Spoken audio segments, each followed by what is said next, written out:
بسم اللہ الرحمن الرحیم۔ شروع اللہ کے نام سے جو بڑا مہربان نہایت رحم کرنے والا ہے۔ محترم ناظرین و سامعین، السلام علیکم۔ اللہ جب کسی بندے یا بندی سے خوش ہوتا ہے تو اس کی زبان پر ایک خاص تسبیح جاری فرما دیتا ہے، اور جس انسان کی زبان پر یہ تسبیح جاری ہو جائے پھر سمجھ جائے کہ یہ انسان اللہ کا خاص اور مقرب بندہ بن چکا ہے۔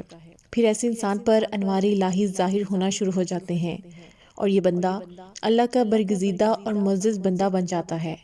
ایسے شخص کی زبان سے نکلی ہر دعا اللہ رب العزت فوراً قبول فرماتا ہے، اور فرشتے ایسے انسان کے لیے دعائیں کرتے ہیں۔ ناظرین، اللہ تبارک تعالیٰ سورہ رحمان میں فرماتا ہے کہ میں نے اپنی سب سے بہترین مخلوق انسان کو تخلیق فرمایا اور انسان کو اپنے جذبات کا اظہار کرنے کے لیے علم البیان عطا فرمایا۔ انسان بذات خود اللہ رب العزت کے تمام مخلوقات میں سے اشرف المخلوقات ہے، اور انسان کو علم البیان کی جو خوبی اللہ رب العزت نے عطا فرمائی وہ بھی دوسری تمام مخلوقات کو عطا کی گئی تمام خوبیوں سے افضل ہے۔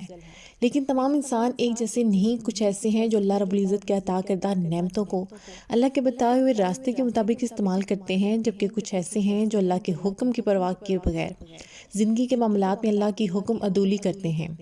جو لوگ اللہ رب العزت کے احکامات کے مطابق اپنی زندگی بسر کرتے ہیں تو پھر اللہ سبحانہ تعالیٰ ان سے راضی ہوتا ہے اور اس دنیا میں بھی ان پر اپنا خاص فضل و کرم فرماتا ہے، جبکہ آخرت میں تو اللہ نے اپنے پسندیدہ بندوں اور بندیوں کے لیے بیش بہا انعامات کا وعدہ فرما رکھا ہے۔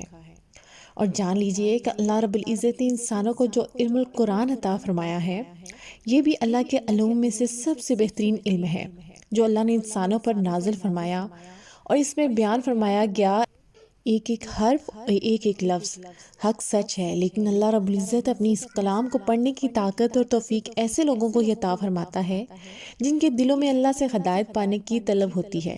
تو اللہ رب العزت جب اپنے کسی بندے سے راضی ہوتا ہے اور خوش ہوتا ہے تو اس کی زبان پر ایک تصویر جاری کر دیتا ہے، اور جان لیجئے کہ یہ تصویر اللہ تبارک تعالیٰ صرف اپنے پسندیدہ بندوں کو ہی عطا فرماتا ہے۔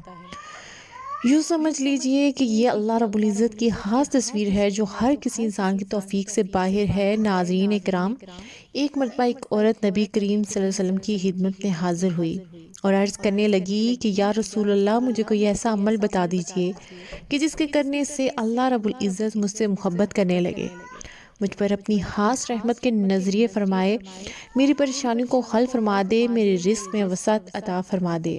مجھے کوئی ایسا عمل بتا دیجئے کہ جس سے میرا رب مجھ سے راضی ہو جائے اور مجھے اپنے خاص بندوں کی فہرست میں شامل فرما لے، اور میرا شوہر بھی مجھ سے محبت کرنے لگے۔ نبی کریم صلی اللہ علیہ وسلم نے ارشاد فرمایا کہ اے خاتون، اسلام دنیا سے بے رغبتی اختیار کر لو، اللہ تم سے محبت کرے گا، اور لوگوں کے پاس جو کچھ بھی ہے اسے توجہ ہٹا لو تو لوگوں میں تمہارا مقام و مرتبہ بلند ہو جائے گا۔ ناظرین، اللہ رب العزت جس سے محبت کرتا ہے اس کو زمین میں مقبولیت مل جاتی ہے، یعنی لوگ اس سے محبت کرنے لگتے ہیں، اس کے بارے میں اچھا گمان رکھتے ہیں۔ پیارے آقا صلی اللہ علیہ وسلم نے ارشاد فرمایا کہ اللہ تعالیٰ ارشاد فرماتا ہے کہ گناہ گاروں کا رونا، آہ و بکا کرنا، گڑ گڑانا مجھے حمد و ثنا کرنے والوں کی سبحان اللہ کہنے کی آواز سے زیادہ پسند ہے۔ تو اللہ تعالیٰ ایسے بندے جسے اپنی ذات کے اندر بے شمار عیب دکھائی دیتے ہیں اور وہ اپنے کیے ہوئے اعمال پر نادم و پشیمان ہوتا ہے، تو جس شخص نے تنہائی میں اللہ کو یاد کیا اور اس کی یاد میں آنسو بہائے اور جہنم کی آگ سے ڈرا، تو نبی کریم صلی اللہ علیہ وسلم نے فرمایا کہ اللہ سبحانہ تعالیٰ ایسے شخص کو اپنے عرش کے سائے میں جگہ نصیب فرمائے گا۔ ناظرین، نبی کریم صلی اللہ علیہ وسلم نے فرمایا کہ جس نے استغفار کو اپنے اوپر لازم کر لیا، اللہ اس کی ہر پریشانی کو دور فرما دے گا، اسے ہر تنگی سے راحت فرمائے گا اور اسے وہاں سے رزق عطا فرمائے گا کہ جہاں سے اس کے وہم و گمان میں بھی نہ ہوگا۔ تو آپ بھی اگر اللہ کے چنے ہوئے محبوب بندوں کی لسٹ میں آنا چاہتے ہیں تو چلتے پھرتے اٹھتے بیٹھتے اللہ رب العزت کے سامنے توبہ استغفار کرتے رہیں۔ نبی کریم صلی اللہ علیہ وسلم کے آزاد کردہ غلام زید رضی اللہ عنہ روایت کرتے ہیں کہ رسول اللہ صلی اللہ علیہ وسلم نے فرمایا، جو شخص یہ دعا پڑھے، استغفر اللہ الذی لا الہ الا هو الحی القیوم واتوب الیہ، یعنی میں اللہ تعالیٰ سے بخشش طلب کرتا ہوں جس کے سوا کوئی معبود برحق نہیں، وہ زندہ ہے، قائم رکھنے والا ہے، اور میں اسی سے توبہ کرتا ہوں تو اس کی مغفرت کر دی جاتی ہے۔ اگرچہ وہ میدان جہاد سے ہی فرار کیوں نہ ہوا ہو۔ صحیح حدیث ہے اور اسے امام ترمذی نے روایت کیا ہے۔ واضح رہے کہ مار کر جہاز سے بھاگنا ان 7 ہلاک کر دینے والی اشیاء میں سے ہے کہ جن کا ذکر ایک دوسری حدیث مبارکہ میں آیا ہے۔ فرمایا 7 ہلاک کر دینے والی چیزوں سے بچو، ان میں سے ایک میدان جہاد سے بھاگنا ہے۔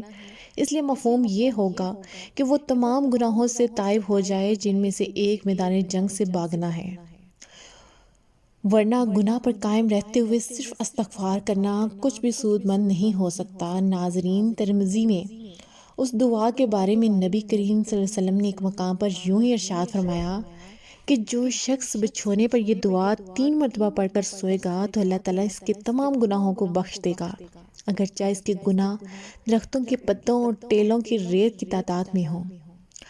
ناظرین، استغفار کی اس تصویر کے علاوہ کلمہ طیبہ کا ورد کرنے کا بھی بہت ہی زیادہ اجر و ثواب ہے۔ حضرت صلی اللہ علیہ وسلم نے فرمایا جو شخص اچھی طرح سے وضو کرے اور آسمان کی طرف دیکھ کر کلمہ پڑھے، اس کے لیے جنت کے دروازے کھول دیے جاتے ہیں۔ لا الہ الا اللہ محمد رسول اللہ پڑھنے والے کو نہ قبر میں وحشت ہوگی اور نہ قبر سے اٹھنے کے بعد کلمہ پڑھنے والا بخشا جائے گا۔ میزان اعمال کو تولنے والے ایک پلڑے میں اگر یہ کلمہ رکھ دیا جائے اور دوسرے میں ساری زمین و آسمان، تو کلمہ والا پلڑا وزنی ہوگا۔ ایک آدمی نے آپ صلی اللہ علیہ وسلم کی خدمت میں حاضر ہو کر کہا، یا رسول اللہ صلی اللہ علیہ وسلم، میں بہت گناہ گار ہوں۔ آپ صلی اللہ علیہ وسلم نے فرمایا، تیرے گناہ زیادہ ہیں یا بارش کے قطرے؟ آپ صلی اللہ علیہ وسلم نے فرمایا، تیرے گناہ زیادہ ہیں۔ یا اللہ کی رحمت؟ تو اس نے کہا، اللہ کی رحمت۔ آپ صلی اللہ علیہ وسلم نے فرمایا، پڑھ لا الہ الا اللہ محمد رسول اللہ۔ جو یہ کلمہ پڑھتا ہے اس کے تمام گناہ معاف کر دیے جاتے ہیں اور وہ بخش جائے گا۔ ناظرین، ہر چیز کی ایک کنجی ہوتی ہے اور جنت کی کنجی کلمہ پڑھنا ہے۔ کلمہ پڑھنے سے جہنمی شخص بھی جنتی بن جاتا ہے۔ آپ صلی اللہ علیہ وسلم کا ارشاد ہے کہ جو شخص وضو بے وضو کثرت سے کلمہ پڑھتا ہے تو اللہ سبحانہ تعالیٰ اس کے لیے جہنم کی آگ حرام کر دیں گے، اور جو رات دن میں 1000 مرتبہ کلمہ پڑھے گا اس کو 7 چیزیں ملیں گی۔ پہلی، سکرات کی سختی یعنی موت آسان ہوگی۔ دوسری، دنیا سے ایمان جائے گا۔ تیسری، قبر کشادہ ہوگی۔ چوتھی، قبر میں منکر نکیر کو اچھی صورت میں دیکھے گا۔